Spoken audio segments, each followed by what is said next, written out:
dari Raja Fir'aun. Suatu malam, Raja Fir'aun bermimpi melihat negeri Mesir habis terbakar. Rakyatnya banyak yang mati, yang tertinggal hanyalah orang-orang dari keturunan Bani Israel. Jadi keturunan orang saudara-saudaranya Nabi Musa tadi, ya, yang tinggal cuma itu aja yang hidup. Nah, keesokan harinya Fir'aun memanggil para peramal untuk menafsirkan apa arti mimpinya Raja Fir'aun tadi, ya. Jadi Raja Fir'aun itu nanya sama peramal-peramal. Terus kata peramal apa? Kata peramal itu mengatakan bahwa akan lahir seorang bayi laki-laki keturunan Bani Israel yang nantinya akan menjatuhkan kekuasaan Raja Fir'aun. Mendengar itu Raja Fir'aun marah banget. Ya, Raja Fir'aun menyuruh pengawalnya, seluruh para pengawalnya itu untuk mencari siapa yang akan melahirkan bayi laki-laki. Lalu memerintahkan kepada seluruh prajuritnya untuk membunuh setiap bayi laki-laki yang lahir dari keturunan Bani Israel. Pada saat Nabi Musa lahir, ibunda Nabi Musa mendapat petunjuk dari Allah agar menghanyutkan Nabi Musa ke sungai Nil. Pada malam hari, ibunda Nabi Musa membuat peti, membuat itu loh keranjang bayi itu loh, nah keranjang bayi itu. Terus lalu Nabi Musa dimasukkan ke dalam peti tersebut dan dihanyutkan ke sungai Nil. Keesokan harinya, peti tersebut ditemukan oleh istri Fir'aun yang bernama siapa? Yang tahu? Siti Asia. Siapa? Siti Asia. Ketika bayi itu diperlihatkan kepada Fir'aun, ketika itu pula Fir'aun ingin membunuhnya. Namun Siti Asia mencegahnya seraya berkata, sambil ngomong nih Siti Asianya, jangan bunuh anak ini Fir'aun, saya sayang kepadanya. Anak ini akan saya jadikan sebagai anak angkat karena saya tidak memiliki satu anak pun. Jadi Fir'aun itu menolak sekali, ya.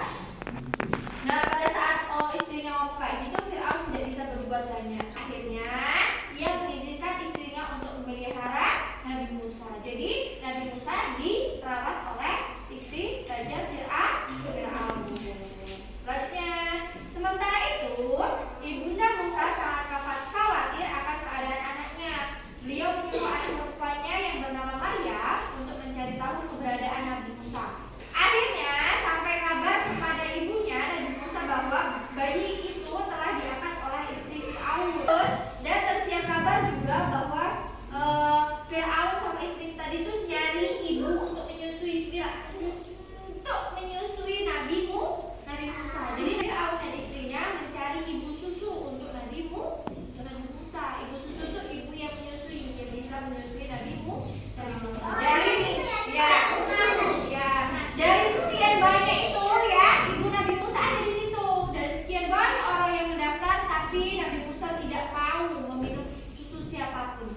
Nah, ketika tiba ibunya yang mencoba menyusui Nabi Musa, ternyata Nabi Musanya malu. Ini tengok ya, iya karena itu ibunya. Tapi Fir'aun sama istrinya nggak tahu kalau itu ibunya Nabi Musa. Ya, ini Nabi Musa sudah besar ya.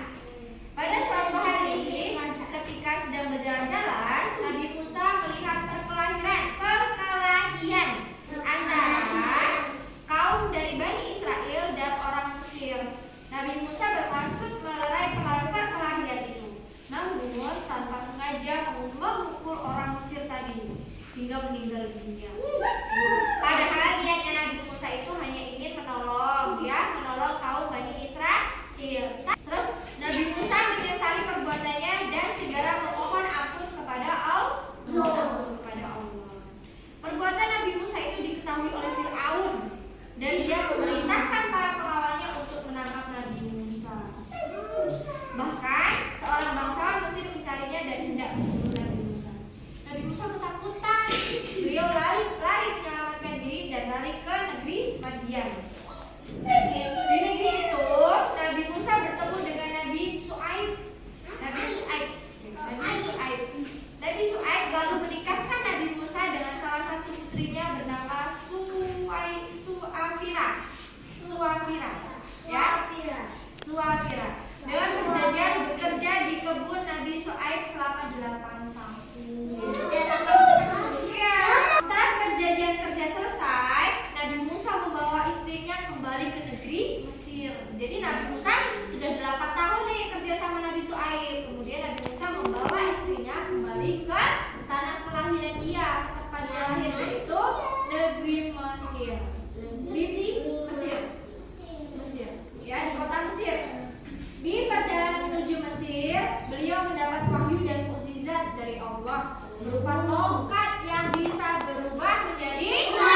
di sebuah lapangan yang luas dan disaksikan penduduk negeri Askar. Oh, Firaun berbicara kepada Nabi Musa, "Hei Musa, apakah engkau yang akan melemparkan tongkat terlebih dahulu atau kami?" kata Firaun.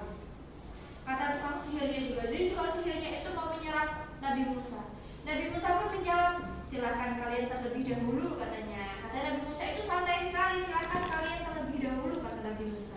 Kemudian mereka melemparkan tali-tali dan tongkat-tongkat mereka sehingga tali-tali dan tongkat-tongkat itu berubah menjadi ular-ular kecil. Nah, Musa yang melemparkan tongkatnya, maka berubahlah tongkat itu menjadi seekor ular yang sangat besar sekali. Dan ular itu lalu memakan ular-ular kecil yang punya penyihir tadi ya. Melihat kejadian itu, para tukang sihir langsung bersujud dan menyatakan beriman kepada Allah. Raja Firaun sangat marah ketika tahu banyak rakyatnya termasuk istrinya Siti Asia yang berpaling darinya dan beriman kepada Allah. Firaun berencana membunuh Nabi Musa beserta pengikutnya. Nabi Musa yang sudah mendengar rencana jahat Firaun kemudian melarikan diri bersama pengikutnya keluar dari kota Mesir. Firaun yang mengetahui Nabi Musa itu kabur bersama pengikutnya berusaha mengejar bersama pasukan berkudanya. Nabi Musa bersama pengikutnya sampai di tepi Laut Merah. Mereka terkepung oleh Firaun dan bala tentaranya. Nabi Musa kebingungan karena tidak ada jalan lain. Dengan bimbingan Allah, Nabi Musa kemudian memukulkan tongkatnya ke permukaan air laut. Tiba-tiba air laut terbelah menjadi dua sehingga menjadi jalan. Nah, disitulah Nabi Musa dan para pengikutnya akhirnya bisa berjalan. Dia sampai menyeberangi lautan di pinggir, sampai di ujung lautan paling ujung ya. Setelah itu Firaun dan pasukannya terus mengejar dan ikut menyeberangi laut.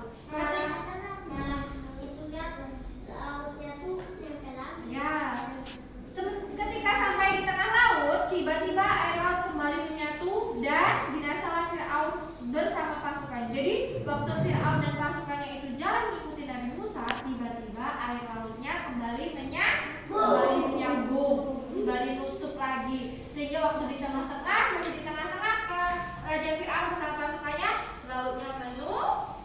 Sehingga Firaun dan pasukannya jadi tenggelam.